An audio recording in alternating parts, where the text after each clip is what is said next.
Welcome everyone. So today in this video we are going to learn about the second mode of transfer of heat, which is called as convection of heat. Okay. Now to understand the convection of heat, we first understand what is density. I hope you all have studied this in the lower classes, but I'll once again tell you what do you mean by density. Okay. Now have a look at this picture. What is density of any matter?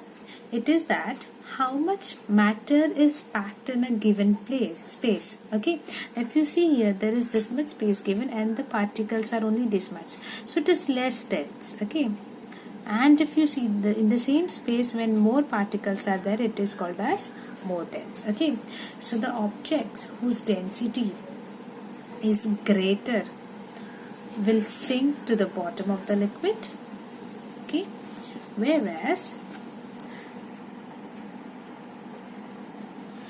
the one which has density, now this has the density less than the water, so it floats in the water. See, the major part of it is outside and only less is inside. Okay, in the second one, more part has submerged in the water and little is up on the surface of the water, whereas this has completely gone down to the bottom of the water.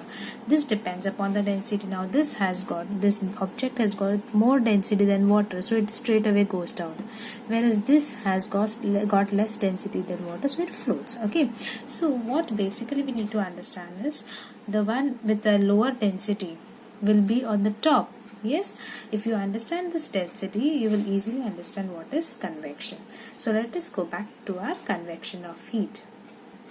So to understand the convection of heat, we need to perform one experiment. Okay, and to perform that experiment, we need to understand, we need to find out what we need to perform the experiment. Okay, so the apparatus that we need is a beaker. This is called as a beaker. This vessel is called as a beaker. Potassium permanganate. Okay, these are the crystals of the potassium permanganate, a burner, okay, and the water. So all these things are needed. This is a stand, okay, on which we keep the beaker. So we start performing the experiment. What we do is, we first take some water in a beaker and we heat the beaker. We heat the beaker slowly on the burner. Okay, then we drop few crystals of potassium permanganate into the water, and then we have to watch the water in the beaker carefully. See what happens to the water. What happens is this potassium permanganate.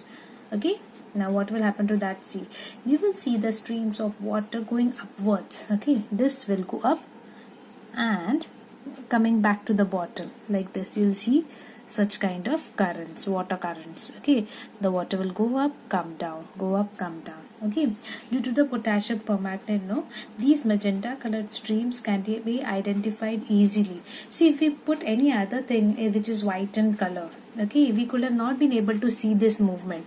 So that's why we are using potassium permanganate, because potassium permanganate has got a different color, okay, due to which we can easily see what is happening with the object. But if we could have put some white color object, we cannot see these currents, water currents. Okay, so that's why we have used potassium permanganate. So what happened when this was put into the beaker? This starts moving up and then down like this, in this form. Okay, now what happens is, when the heating begins, the water near the bottom becomes, now why is this happening, children? This is happening because when it starts heating, water at the bottom, it becomes hot, it becomes warm, and then because it becomes warm, the density decreases. The particles move far away from each other, and because of that, this water moves up. Okay, and the cold water which is having more density comes down. Then that cold water gets heated up, and then again it shifts up, and in this way you see the water moving. The heat is being transferred by means of currents, and this type of current means of heat which is transferred from one end to another. Okay, in the water currents, it is called as convection of heat, convection currents. Okay, this process is entirely convection of heat. You see, the potassium permanganate crystals go like this, then they move up, then they'll come down in this way. Okay, so this is called as the convection of heat. This normally occurs in liquids and gases. Okay, so this was an experiment which is given in our textbook. Okay, now let us see what have we understood from these. So in convection of heat, what happens? Heat in liquid, heat is transferred by means of convection. This occurs in liquids mostly. Okay, now transfer of heat by means of currents is called as convection. Convection of heat also requires a medium, like in conduction also requires a medium, whereas this also requires a medium, and this medium can be a liquid or a gaseous form. And lastly, heat is in liquid and gases, heat is transferred by convection. So in solid conduction takes place, and in liquid and gases heat is transferred by convection. Okay, now there is one more experiment which shows a relation between the density and the convection and the density. Okay, so let us see what that experiment is all about.